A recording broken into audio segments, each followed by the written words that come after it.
And as always, week after week, we are back. It is Half Hour Henshin. It's episode 85. As always, I'm Sleepy Witch, joined by DJ Azure, the 2.5D here talking tuber, who is 7 hours T minus 7 hours from going to Japan again. Yeah, I still think it's funny that you're basically going to be finishing up here, then finishing packing, and then head to the airport. That's how it is, honestly. Yeah. Oh man. But yeah, I am what's it called? That's just like it's I'm going for a concert. So like there's that. I'm not sure I'm going to be able to hit up like, Comrade Cafe and stuff like that. I may be able to. I mean, I want to think about it. I need to see if there's any like big collabs that are going on. I want to see because I did do the gotcha one last time. So I want to see what I need to see what they have for the Boon Boonger menu. So like, I mean, I could probably go again. Yeah, but we'll see. Unrelated, I'm really excited. They're opening like I don't know if it's like a pop up or what, but they're opening up like a Sonic cafe near where I live. Ooh, I see. So very excited about that. Very excited about the Keanu Reeves casted as Shadow. Oh man. Man, every single time I hear, I mean, I know we normally talk about Toku here, but sometimes there's just some stuff that in the nerd sphere that we just want to chat about, and this is one of them. And honestly, every single time I hear casting, I just like think about how everyone's excited to see that little girl die. I'm like, oh my god, yeah, Sonic fans are wild. Yeah, it's here's the thing. People, I think I was talking to my one Tokusatsu friend who I always see at Kino, was talking to me about that, where obviously he thinks the memes are funny, but he's like, I think that like people are gonna take the actual moment in the movie seriously, and I kind of hope that it's one of those things where like, look, it's not just a thing for children. We can have big emotional like sad things happen in this franchise about a speedy hedgehog. Yeah, and talking about sad emotional things happening in kids' franchises. Oh man, that might as well be like the Sentai Kamen Rider like motto. Exactly. Oh man. Did I? Oh my god. Oh man, I don't remember if I sent you that fucking meme on Twitter, but did I send you that meme where it was all of them lined up with Legend, and it's like Butler's in the middle because he's the most powerful out of all these people. Yeah, I saw that. Yeah, talking about Butler, he is returned. Yeah, holy shit, dude. I love that we start the episode off with it. Because I'm gonna be real, I knew Legend was coming back. I had forgotten that he was coming back to the main show. I thought we were gonna get another like 3 little mini episodes. That's what I thought about too. But I was like, I knew they were gonna put him into the show some way. And then I just saw like the little new Legend driver thing, and I'm like, oh shit. Yeah, because like the big thing was that like, kind of like when we all saw the poster for part 2 of King Oger, when we saw all the time skip versions, we did see like the Kamen Rider Legend on the poster for post New Year's for Goddard. So like we knew he was coming back in some way, but we just didn't know how. Yeah, that's fair. But yeah. Like the big things of this episode is like, we obviously have more Lakeisas and Kyoka dating. Oh my god! So it was dated? So charged this episode. Oh holy shit! Fucking Kyoka, it was like on the attack. The fucking like puts hands against wall. Please let me study every part of your body. Like, oh my god! Exactly, man. Me looking at Spanner. There are children here. Your son is right there.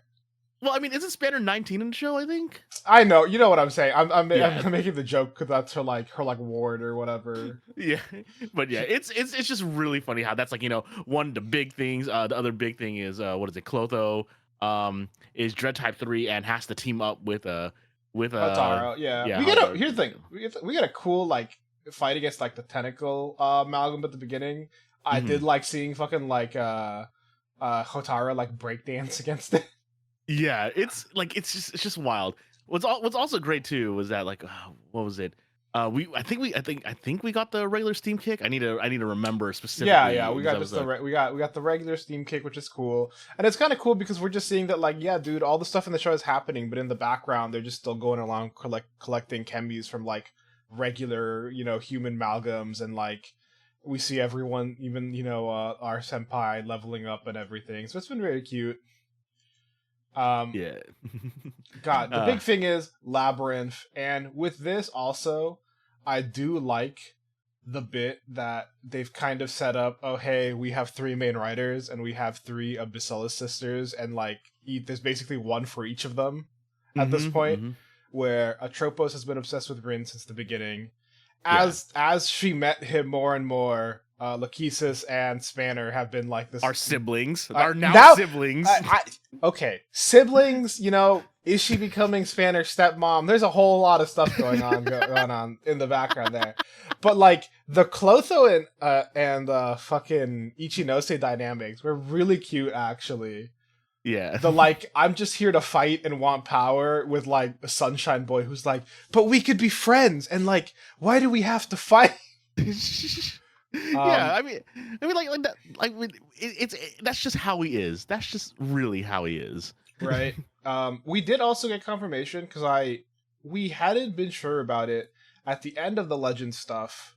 Ichinose like asks Kaijiki about like something about being about, like, he makes some reference to like the Legend stuff, and when he does it, you know, it's kind of implied that like, oh, maybe he doesn't remember the Legend stuff, or maybe like his memory's being wiped away or something too. And we did get confirmation of that because when the 100 shows up, he's like, who the fuck are they? Yeah. And we get that like blocked memory thing when he sees them. But the big thing though is that Legend is coming back. So it looks like not only are we getting this Clotho and Ichinose stuff, we are getting Legend coming back into the series. There's a lot of talk about. I mean, there's been a lot of talk about this. Like, it's like, is it okay? Because like, you know, should they have really expected you to have watched the Legend special, or at least like just for regular writers? But I'm like, at the same time, like you were saying, he doesn't really remember them. It's okay because at least they'll explain it in the show in some way. Here's the thing, like, they're going to explain it in the show, and if people want to complain about it, then, I mean, it's the same thing like I complain about the fact that we have to go see the movies and we miss stuff, you know? Exactly. We still haven't seen, I'm still mad because I don't know what happened to the X cards, because that was all handled in the movie. Yeah. And Geets was there. Yeah. You know? Yeah. Talk about him a little bit later. Yeah, the Labyrinth, you know, the vibe of the Labyrinth with alchemy is like, it's such like almost like tried and true kind of like vibe for those fantasy things. But the Labyrinth just being like the fucking parking lot. Yeah. It's also funny too because like they both accuse each other of like being the reason for the Labyrinth. Oh yeah, because none of them have seen the King. We get to see, my favorite thing is we get to see the return of UFOX suit. I love UFOX. I love the suit. I love the little alien on him head. I love that the fucking finisher kick is like the spittiest thing in the world. And we get to team up. The Dai-Oni, the Dread Type 2 for Clotho is really cool. But, you know, obviously the big thing is we get to the end of the episode. You know, it looks like maybe like, hey, maybe we're like buddies. Oh, before we even talk about that like double kick at the end where they do like the axe kick into then like the fucking stinger kick. Whew! Super cool. But then immediately before Clotho's like, whatever, I'm gonna defeat you, blah blah blah. But she still seems to have like a little bit of a softened up. Immediately, it's little baby time. Fucking Tropo shows up, and who's with her? It's the King. Who honestly, I dig the design. I just love the like gold faceplate. Yeah. I have a feeling that it's gonna be revealed to be Girion, but not Girion, if that makes sense. It makes sense. Like it's gonna be like with the amalgams, where like it's his body being used, but it's not him. It's really funny. I'm looking at the episode count, and I'm like, okay, this is 32. I'm doing that thing again where I'm basically trying to see, is this the final part? Like, kind of like when we were watching Geets, and I was like saying, you were like, okay, is this the final DGP? Yeah, is this the final DGP? Geets was a little different though, but because the fact that they like section their stuff into the different DGPs, you were like, huh, is this the final one? Yeah, and like I was talking about, like I was talking about with this with Gotchard, like, you know, everything is done in like 2 to 4 episode chunks. So like this chunk might just be Legend and whatever's going on with Clotho, because obviously Clotho is is most definitely not feeling being abused by the king right now. Yeah, it's this whole thing where he's like, I'm gonna give you what you want, and she thinks about her siblings and like how that's what she really wants, but then it's like the power that you want, and she gets fucking the suit is cool. I love the fucking like teeth both around, like the chest area, but especially the ones on like her neck and stuff. Yeah. And it's got like the top open concept. I like that there was one post where it's like, guys, you don't get it. She's a ride common.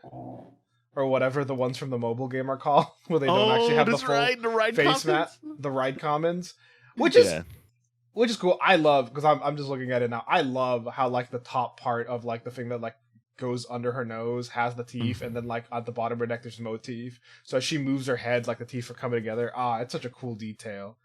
Then we see, little baby Atropos smiling, is evil. And then we see like these people from the hunters from Legends World, and we don't get the normal next episode theme as well too from this. Yeah, we get the legend one. First of all, I do love how much character we're just seeing from these guys. Like Legend is a character to say the least. Yeah, and so that we see we see the tough guy, we see the girl, and then we see the one guy who's like, this too is fate. The worst part about this, though, is that, like, I mean, everyone was pointing it out online, but Eternal Suit, oh, man. Yeah, and it's one of those things where, like, it's really unfortunate that is how the suit is looking, like, okay, so hopefully the thing is, the little bit we actually see of it in the show preview, because we only see it for, like, a tiny, tiny bit. Yeah, and it's color corrected. And it looks fine. So so I'm hoping it's just the color correcting will make it look fine. But yeah, the photos we've seen just on set, man, that suit just aged. I mean, that suit is like at least 12 years old now. Yeah. Like it's an old suit. It is unfortunate, but it is pretty cool though. Like, we actually do get to see Glare. Glare, like, yeah, Glare again. Yeah. Glare suit. It's a good suit. It's a good suit. I love the base for like the glare gazer. Like I've told you, I really like the like faceplate for those. It's such a cool suit. And then we also see the preview for like what is it? I'm assuming it's Legend Complete because that's how Decade is. Decade Complete. It might be. It is the funniest concept every single time. Where just all the cards all across the body. Yep.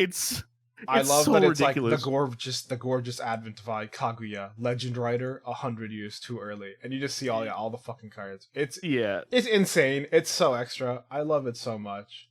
Well, I mean, if anything, it'll probably last longer than 21 Complete. And if you know anything about 21 Complete, it debuted in a movie and was immediately kicked out of within a minute. Why? I don't know, but it's so ridiculous. And this is my favorite rider, so it's just really funny to think about. But at the same time, it was also fighting against Omazeo. And if you watch Zeo, Omazeo is the strongest rider. But who's not stronger than? He's not stronger than? Who? So, Dogengers? He's actually not stronger than Ogaman. Ogaman actually has higher stats than Omazeo. That's really funny. Yeah, because I know when stats, it's so funny. Because I saw the previews for Zeo since I finished the build, and it was talking about how he's like fated to become the strongest common rider, and Omazeo's like future evil self, right? Speaking about future evil selves, Yeats, Jyamato Awakening movie. We watched this movie. I downloaded this and I kept looking for it. And I kept not finding it because I kept trying to search Buffa instead of Jyamato. Because I just remember when you told me about it, it was like it's the Buffa movie, and I downloaded the Punk Jack movie and the Gazer movie or whatever, and I'm like, oh, so this was probably just called the Buffa movie, and it's like, no, it was Jyamato, and I'm like, oh, I'm so stupid. Yeah. But okay, so I mean, how much time do you want to spend on this? Because like, like as much as I enjoyed it, I didn't enjoy it as much as I thought I would. Here's the thing. I really liked all the bits of like character interactions we see. Yeah. And the fights were good. And I feel like that's basically the movie. Yeah, because the fights were good because there's one big sticking point that they kept advertising about the movie, and I just did not like it. What was the Which point was they came out right? Because I see none. I don't like it keep was up with like advertising oh stuff. okay, I mean it's just the fact that there's two aces and like that it felt like it didn't matter at all. The fact that there was two aces. Not only did it not matter, it was the one thing that kind of like made no sense. It was kind of like whatever. Yeah. I love that the bread couple ended up being like the relevant couple. I thought that was just like a little throwaway gag showing us that she's an influencer and stuff. I love just that shot at the beginning. And it's like the two girls eating the fucking bread and fucking Kayla just slides down the slide eating it. Yeah. It's very cute. I love how her sister was like, I was supposed to just have a girls' day with Neon.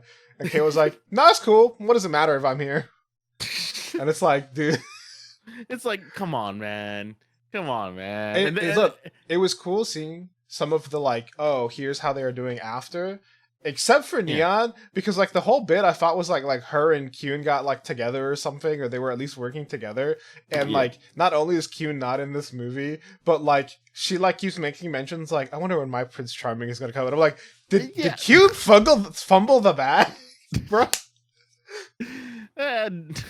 Yeah, but I mean, she's with Sarah. That's all that matters, right? Honestly, with her or thing, she's. I gotta be honest.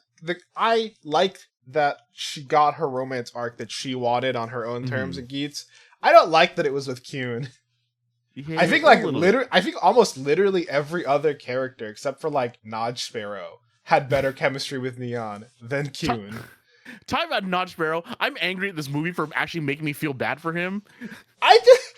First of all, speaking about Notch Sparrow, my favorite bit, honestly, just the fact that he's raising like little kindergarten Jyamato. The kindergarten Jyamatos were so funny. I love them. Yeah, like he is actually trying hard, and like the whole thing where like Ace says, like he tells Ace, no. I mean, it's like I raised these ones to be good. There's no way they could have attacked. Immediately shows that it was one of his. I'm like, it was one of his, but it was like, it was like that. Yeah, they made you feel bad for him, but it's also cool that he like showed up for once and we didn't hate him for it. Yeah. Like I said, love seeing him in the farmer's outfit. He's supposed to be hateable, but no, he was actually a good boy, and I'm like, and of course, we get the grand return of Barava trying to dude, I love Barava. Okay, dude, I love Barava so much. Something about like just like the worst fucking woman imaginable. Honestly, just the like she comes back.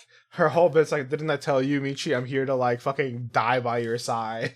Yeah, like literally just shows up to start shit, and gets like what she wants, and it's a surprise that it actually worked. like she. Yeah. Oh god, dude, I love that she was like, if you let me, I'll awaken your true power. Awakens his power before giving the dude a moment to like choose. Yeah, exactly. So, regardless of how I feel about him story-wise and all the other things, Doom Geats is a cool suit. The black and gold is just a classic color combination. Thematically, the fact that it's called Doom's Geats, very cool, and that it's like fucking judgment is rendered upon you or whatever is like the vibe for it. Especially for like, this is a Geats who has now lived for millennia in time, and has like, I'm going to like pass judgment, blah blah blah. That vibe is very cool. That's the one thing that I do not give a shit about in this movie is the fact that they're like, oh, past Geats taught future Geats a lesson. And it's like, does future Geats just forget shit? Like, he would have just known. Yeah, I guess like the timeline just got changed, but even then, like, I guess he needed to come back to change the timeline to have past Geats stop him. I don't know, man. Yeah, it's a mess to me. And like, But everything else of the movie is cool.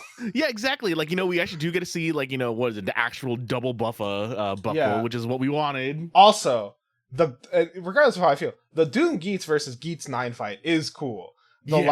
Them fucking using the powers of creation and dashing around, and there's some really creative shots when they do revolve and when they're spinning around. And not only are they spinning around, but we got the camera spinning around, we got the kicks, we got everything going on. The railgun mode and everything, and it's just there's some really cool ass fucking fights to the teens.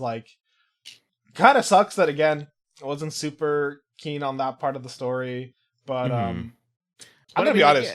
Baroga coming back also just had to be is Karaka still alive, or did he die? Are we gonna see the frog in this movie? Yeah, it's like all of us are like saying, "Please be dead, please be dead." With him, just a little bit. Yeah, I mean, like he's not terrible, but at the same time, it's just really funny how like he is hateable for like the reasons like he kind of represents the worst of the fandom.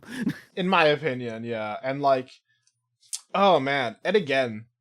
The only other thing that felt like super unbelievable is like the other evil Yamato guy comes back and he's like, "Kid, why don't you go pick up some medicine?" And the mom just kind of lets him go without arguing. Like, yeah, that just felt really like, bro, you just saw your dad, your husband die. You're gonna let the kid go off on his own. The Michinaga stuff, this entire fucking movie was great though. He pulled out great to fight as well. That was cool. Him talking to the kid was super cute. Like I said, the only thing that really brings the movie down is just all the A stuff.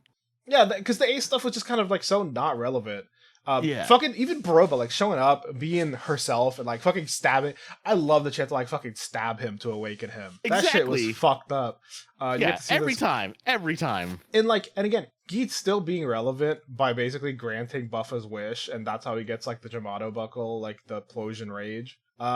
Which cool suit. I will agree, it's a thing from like his like super Kamen Rider suit or whatever. I love when they give him the bigger horns. It really fucking looks awesome. It helps the silhouette so much, and the chainsaw hand is so fucking like it's such a nice extension of his already like thing, and it's like a little bulky. It's a little wonky sometimes when he's running around, but it's cool. It's a vibe, you know. The silver color scheme with the purple also just looks so nice. Yeah, but I mean. Yeah, like I said, like in total, it wasn't too bad. I enjoyed it. No, it wasn't bad. The music at the end during the last fight, we get like the 3-rider team up. The music is super cool. They beat up the last guy. The fucking the triple finisher. Everyone does the rider kick, and when they're on the other side, they're de-transformed, holding the buckles. Yeah, that shit was awesome. That shit looked so good. Like they combine. We get to see everyone. Seeing them side by side, now I do agree that like I wish Nako had gotten like a double-sided buckle instead of just magic or fantasy. Because she does feel like the one who's lacking, and it does suck as are one of the main female riders. But yeah, triple kick by everyone. We destroy the bad guy. We get this really cool like fucking little freeze frame with Buffa where he's like drawn as he's like passing through, and then everyone's got like the buckles afterwards. Fucking awesome as hell. And then like, oh hey, it was the little kid who was actually the big Jyamato at the end. And it's like, cool, gotta kill him. And like Buffa just is like, no, we're gonna take care of him. I love that, but this just was like Buffa becomes a dad, the movie. Yeah, that's really what it is. And then him and the future Geets have like this conversation, and it's like, yeah, future Geets, you're the future of this guy. You should have just known. They did not explain they did not give us like a plausible explanation for why this Geets was like this, and I just do not give a shit. But it had a cute ending scene. Everyone's together. We're all doing good, and I guess fucking we're all going back to Daichi so they can help raise the like half Jyamato kid. Who I guess also by explanation in this movie is technically only like 6 months old. Man. It was cool though. Again, literally the stuff with Geets was just so whatever, but like all of the characters, so like when they see Ace again and they get to talk to her a little bit, that was nice. But Ace v Ace was just so whatever. I like it's not that I hated it, but it's just that I didn't care. But thinking about things I did care about, Boon Boongers. Talking about main overpowered characters that actually do have a story that matters. We actually like what I was. It's really fun. It seems that the first like if we put all 8 episodes that we've had so far in pairs, it always seems like the second one of the pair is like the one I really like, which is this. Yeah, because like we actually do get some lore, like we do like even as dumb as it may sound, like but we even get this, some lore. I wouldn't even call them like pairs because it feels like this is just the setup for another set. Yeah, exactly. Oh yeah. Man, I The- know we don't want to summarize too much. We want to talk about our thoughts, but just the beginning, starting with a race, the fact that they're like training on the racetrack is actually so yeah. nice. That like, hey, we Yeah, use that for a little bit more. but yeah, that's actually lore relevant. That's the reason why I was bringing it up because Yep. yeah, the like Taya wants to win a race. We don't know why, but at least we finally have some stuff about Taya that like because he's been so mysterious this entire time until now. Yeah. First of all, the fact that his dream is like, hey, there's basically like an intergalactic space race, and I want to win that. Yeah. Amazing, fantastic, beautiful dream. No notes. Yeah, exactly. And then we also see like the toy of the week, which is a yellow car, which we don't know what it does yet, and we will see that soon enough. I mean, we saw. Yeah, we don't know what it does in the mech, but we saw it like split apart in the race Yeah. really early on, and we got it called Ghost Car. Mhm. And then we saw Taya try the like muscle car or the racer, Yeah. and it was too powerful for him, and he spun out. Mhm. Which means I can't wait to see. Well, till we see that in the mech. To be fair. Yes. But like they're actually introducing a lot of toys that I'm excited to see. Who knows? I might like depending on how comfortable I feel about spending money when I go to Japan, I may or may not buy a Boon Boon changer at this point.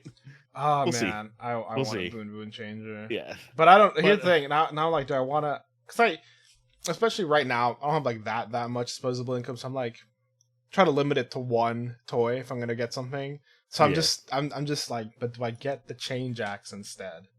Yeah, Um, like I think those are the only two things that are not actually compatible with each other: the change axe and the changer. Which Yeah. is like because like yeah, we were basically like just talking about how like before the show started how everything like interconnects with the Boon Boon changer, which is super awesome. Like it could attach to Boondorio's back for the robot. You could basically put all the cars on it, and that's how they summon. Like it's so all in one. It's great. But Yep. like it doesn't work with the change axe. Oh yeah, because they just have their own little version of Yeah, it. yeah. Does the And change then, axe works with the other items, like with the cars and stuff? I'm not sure. I mean, we still haven't seen that yet. Yeah. But yeah, this episode does have some great character interactions. This 'Cause, this really does have the Goofy trio being amazing. Yeah, I love how they're like, oh, he said the commander's there. First of all, that like tail to nose is such a fun. Every time they do it, I love it.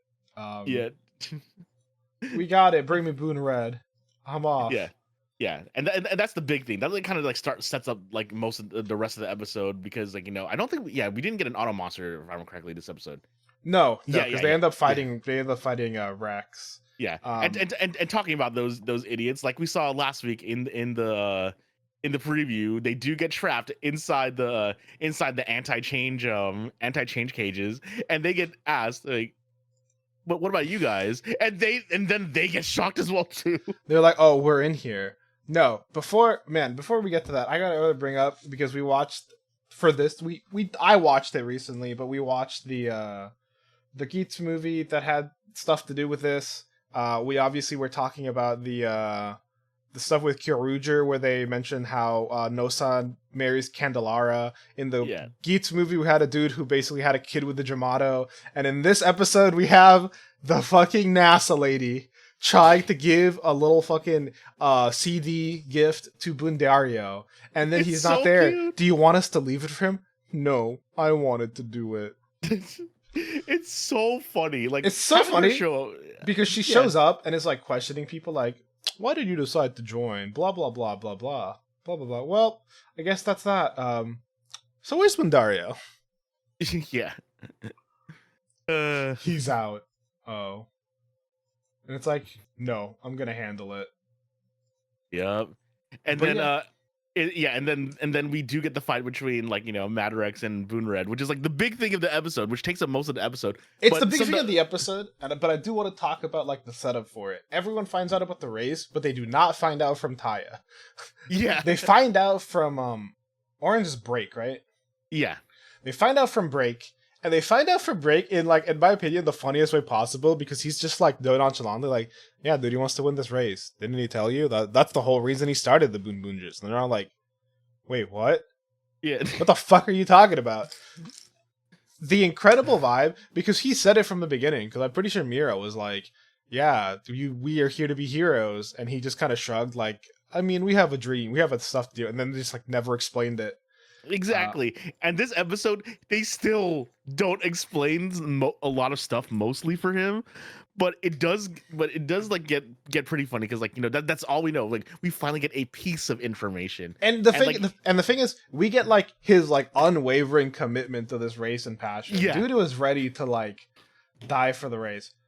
Second of all, before they get tried from the cages, the fact that we had fucking both generals in like fucking school uniforms, but like fucking delinquent school uniforms. They even had the hair and everything, like the Sukeban, and then like the big, fantastic, amazing, absolutely great. Yeah, also great moments. Also great moments with the trio. Yarikar does not get much happiness in this episode because he gets all the gasoline shaken out of him. Fucking fucking rest in peace, Yarikar. The fact that first of all, I love that these two have also been like, hey dude, what the fuck is up with Yarukar when he does that thing where he gets really big? Because this time he collects the gasoline and they're like, huh, he didn't do that thing. Yeah, his eyes aren't red. And it's like, why do you guys not know why he can do that? It's but yeah. And then Mad Rex just shakes all the gasoline out of him. He just like fucking squeezes him and we hear him scream. And I do love that we see the other two screaming out to the side like, Yaru, no! Yeah. And but then... yeah. Obviously, the main thing of the fight, the 1v1, especially starting with the 1v1 when they're small. Yeah, because like the whole setup of this as well too is that Mad Rex just no sells every bit of the arsenal except for the ghost car. Yeah, but oh my god, the fight! First of all, the fight before they get in the mech, also really cool. We're back in the warehouse. That thing's cool. The fact that Taya can fly with the tires. Yeah. I also love that they like edit the little engine on top of Mad Rex to like be like fucking heating up. Mm-hmm. Man, but that fight is super good. I do love that Mad Rex at some points calls everyone, look at those chumps in the cage, and like Itasha pulls out a mirror like, is he talking about us too? Also the fact that like Mad Rex is like, hey dude, why don't you just join me? And it's like, all about if we fight, well, let's fight. And if you win, I'll join you. And if you lose, oh well. Yep. And technically, it's inconclusive because like they could these two like really beat each other up. Yeah. Like Mad Rex is actually able to walk away though, but I mean like. Yep, which is something we haven't seen from anyone yet. The fact that like the matter is, I do think it was cool that like, okay, we're gonna do police. Police didn't work. We're gonna do builder, and when we're like switching to builder, they get like the arm cut off afterwards, where it's like, oh, let's try doubles, or nope, this car's going off, and Mira and Chassis get like kicked out of the thing. Yeah, it's actually really cool how they set it up, how they basically use the transformations to like eject everyone. Yep. Well, they did the transformation, and it kicked out the pink car because he stopped the mid transformation. Mm-hmm. Like, fantastic, good vibe. And yeah, he needs ghost car. They need to basically have the 1v1 punch out. Mira's telling him to like make a run for it because we can't win, but Taya's like, nah dude, we gotta go. Yeah, and it's actually pretty sick because like even though it's really like only like two or like just a couple punches, like the fact that it actually devolves into a fist fight is actually pretty sick in giant form. Yeah. The big thing is also though that like it was a prototype, but it did hurt blue and orange enough that they got like kicked out of a spec. Mm-hmm. Which I wonder if that's going to be a whole other thing where it's like, Taya, are you willing to just risk our lives for anything? Yeah, and then he collapses. So we still don't get to know about him, which is really funny. Like it's like they finally like fed us a little bit, gave us some really good action, and then said nah. And it's like, how can you risk your life so easily and ours too? And he's like, I do love that scene. He just like smiles and he's about to like give a speech and he just like passes out. Yeah. But I'm excited for the next episode. Mad Rex is back. He's obviously no-selling the team. The Boon Boondoos are dismissed. What is the dream that you're risking it all for? Yeah, and it looks like we're finally gonna see a flashback for Taya. Okay. Fantastic. I am super excited. Boondario and Taya not giving up. We get a flaming sword. It looks like we're getting some friction on the team, which I think Yeah. is funny because I do find it incredibly funny that like over half of the people joined this team with absolutely no knowledge of what was going on. Exactly. So yeah, we'll see. But yeah, it was actually like, this episode wasn't jumping around. Like it actually did just have a main point where it's like, okay, cool, we learned a little about Taya, and Mad Rex wants to fight Boon Red, and that's what we got. The other big thing is I like at the preview at the end, we see Bundario and we see the cars all lined up like outside in front of like the city set.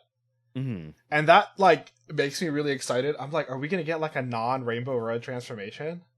Or are the cars gonna come out and actually be like existing in the city set, kind of like, Zords and other mechs have done? Ooh, true. That's the one thing where like we get that one frame and I'm like, man, that would be really cool if we could actually see the big cars driving in the city. Well, we'll see. We will see. But with that, just running about 5 minutes over, same as usual, basically. But Yeah.